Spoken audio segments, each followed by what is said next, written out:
Ilmu ekonomi sering dikaitkan dengan uang. Kalau belajar ilmu ekonomi harus bisa mengatur dan memiliki uang. Padahal, seorang sarjana ekonomi tidak harus kaya dan belum tentu dapat hidup hemat. Uang memang dipelajari dalam ilmu ekonomi, tetapi bukan satu-satunya materi studi. Bahkan uang hanya sebagian kecil materi studi ilmu ekonomi.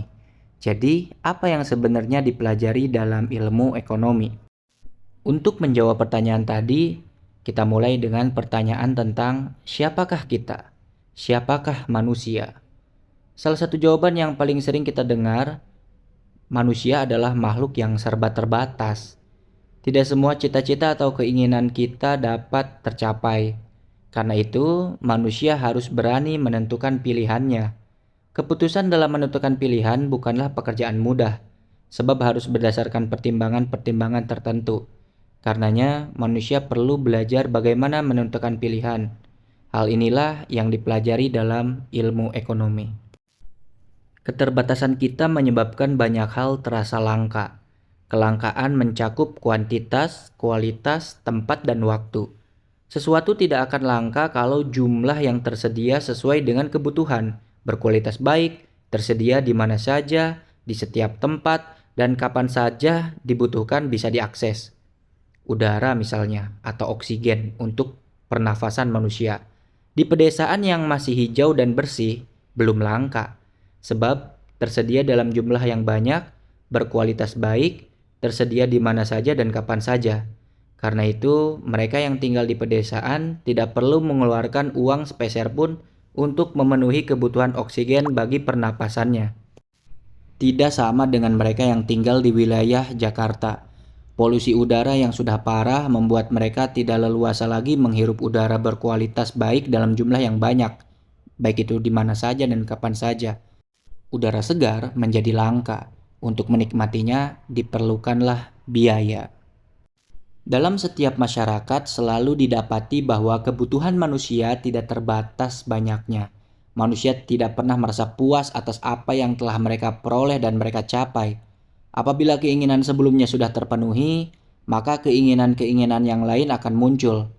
Terbatasnya sumber daya yang tersedia dibandingkan kebutuhan atau keinginan menyebabkan manusia harus menentukan pilihan-pilihan yang bersifat individu maupun kolektif. Pilihan yang bersifat individu, misalnya baju apa yang akan dipakai hari ini. Pilihan kolektif, misalnya kemana kita piknik hari Sabtu nanti. Ada juga pilihan-pilihan yang sangat kompleks, yang sangat sulit. Misalnya mana yang kita dahulukan, sekolah yang tinggi atau cepat-cepat bekerja. Ilmu ekonomi memandang manusia sebagai makhluk rasional. Pilihan yang dibuatnya berdasarkan pertimbangan untung rugi dengan membandingkan biaya yang harus dikeluarkan dan hasil yang akan diperoleh. Biaya yang dimaksudkan dalam konsep ilmu ekonomi berbeda dengan konsep biaya akuntansi.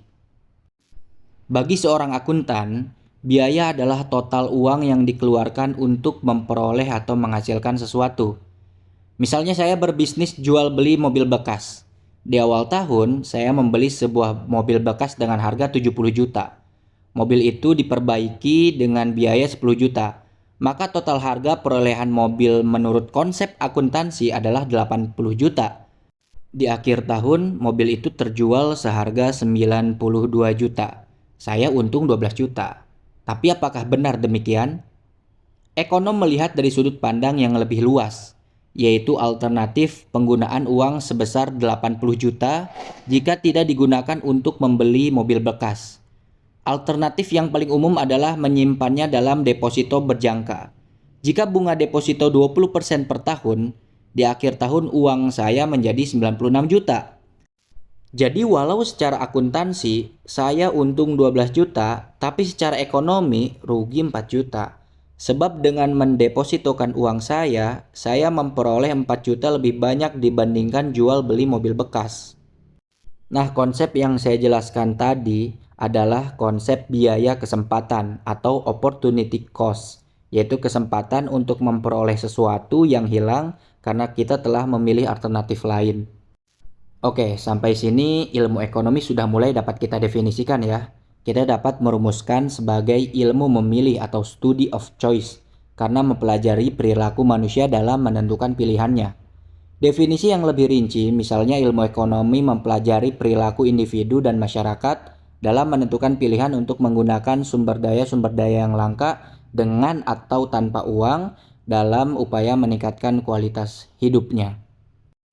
Oke, sampai sini dulu pelajaran kita pada hari ini. Jangan lupa klik like, subscribe, dan komen di kolom komentar. Dadah!